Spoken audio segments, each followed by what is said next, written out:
PJ, I think it's tough for any type of question that is this big and looming for somebody to answer in the heat of the moment, especially after a game that required his full focus. What do Hmm. you think happens with LeBron James? Yeah, it's going to be interesting. Again, I mean, they asked him after a playoff loss, after the heat of the moment. It just seems like he's going to stay there until Bronny comes to play with him. Like that's what it's been sounding like for the last 2, 3 years. At 38 years old, he still looks incredible. LeBron Right. strikes me though as a guy like Tom Brady who they want to go out like at their peak. They don't want to show any kind of like father time setting in. That was the thing we kind of saw with Peyton Manning. I know he won a Super Bowl, but that was because of that Broncos defense. Like Peyton Yeah. Manning looked nothing like Peyton Manning. Tom Brady, when he retired with the Bucks, like he led him to a playoff game. They had him throwing the ball 50 times a game. He was still looking good. LeBron's looked incredible. So it's going to be interesting. I definitely do think LeBron wants to play with his son, and I think that's going to what motivates him to keep going.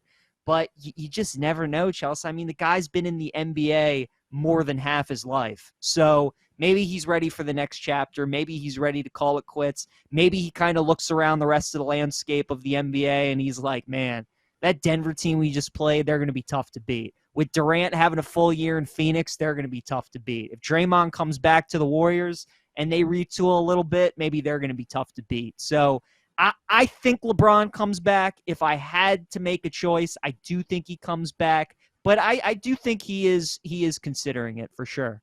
Star running back Austin Eckler now staying in LA and having close to $2 million in incentives added to his deal for this season. Was this shocking at all to you? I thought that he was pretty much decided that he was leaving the Chargers. Do you think this was a ploy to get more money? Or do you think he I truly was unhappy? Yeah, I think it was a little bit of both. I think he definitely wanted his money. He knows he's an aging running back, and whatever team is willing to pay him the most, I think he definitely would have probably gone there. But also, I mean, these last couple of years, we have seen so many people put in trade requests. Lamar even tweeted out that he was putting in a trade request. And then when he signed with the Ravens, he said, oh, no, that was just kind of a, ploy to get a feel out for other teams and to get, some more money in my pocket. So it's definitely a money play. And now that he's back, Chargers offense, the Chargers on paper for the last 3 years have always been that team that people are like, oh, watch out for the Chargers. Like the Chargers could be the team to watch. The Chiefs are still in that division. Brandon Staley is still your head coach. And they're still the Chargers. Like there are certain teams in sports. It's the Clippers in the NBA. It's the Chargers. It's the Browns. It's the Lions in the NFL. Like they just have that stigma around them. And until they break that, I cannot trust them. Eckler's a great running back. He'll be great for fantasy owners. I can't wait to bet his anytime touchdowns in primetime games because that's all he does is score touchdowns in primetime games. But this doesn't change anything for me on the Chargers, Chelsea. Probably they get in as a wild card team in the playoffs. I don't expect them to make any noise, though. But there is one angle that I do like in this game, and it's going to be a points prop for a superstar facing elimination. This has been a prop narrative that I've been following for most of the postseason. We saw it last night with LeBron James. He was facing elimination and scored 40 points because the thought process is, okay, my team is about to get sent home.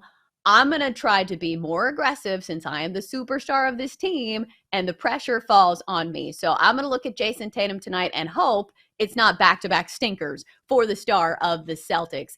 And in fact, if you look at most of his games, at least the shooting is there. Last game was an outlier because the game was an absolute blowout, and you definitely have potential for that in this one as well.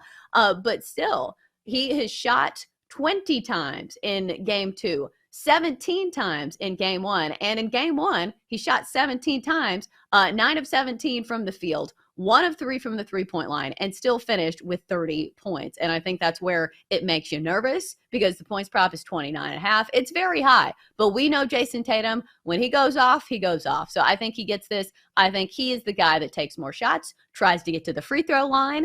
And if you put on the conspiracy hat and you think the NBA wants another game, this is when I feel like the foul calls probably go in his favor. So I'll take Jason Tatum over 29.5.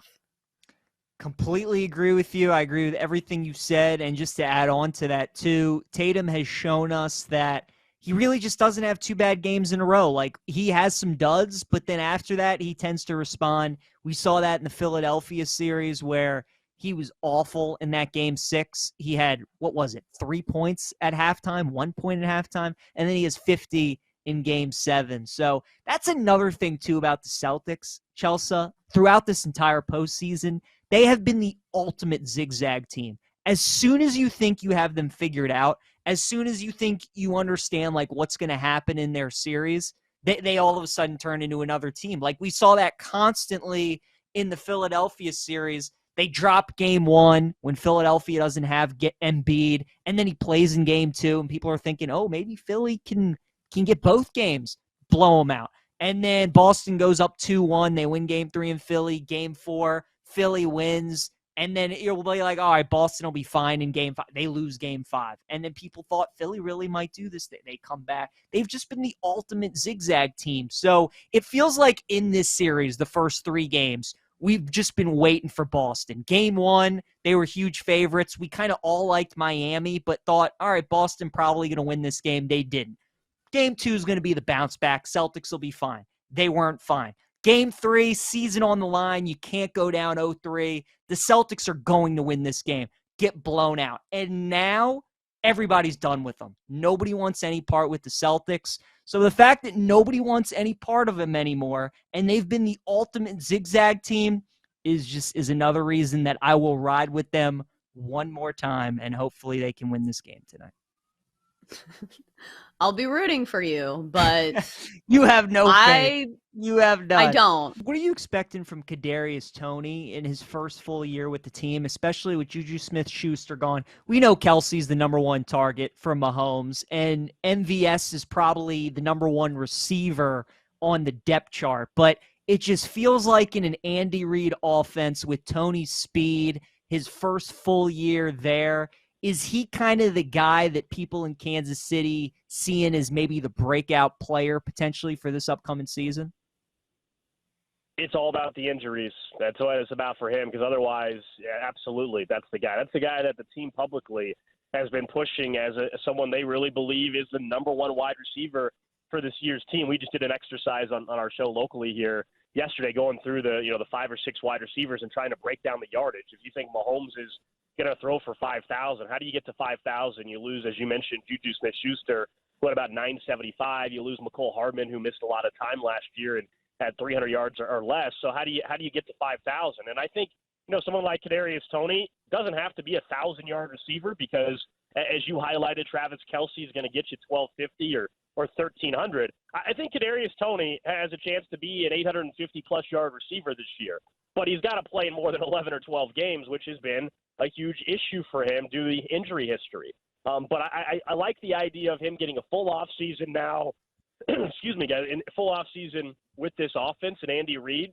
But my big concern, the only hurdle to me for him getting above 800 yards is if he only plays in 11 or 12 games. If you can promise me right now that he's playing in 15 or more, then I think he's got a chance to be well over 800 yards receiving and be the number 1 wide receiver. I mean, it's hard not to get excited when you see some of the glimpses that we were able to witness last year of his athleticism, and then you mix it in with Patrick Mahomes and then the great offensive mind of Andy Reid.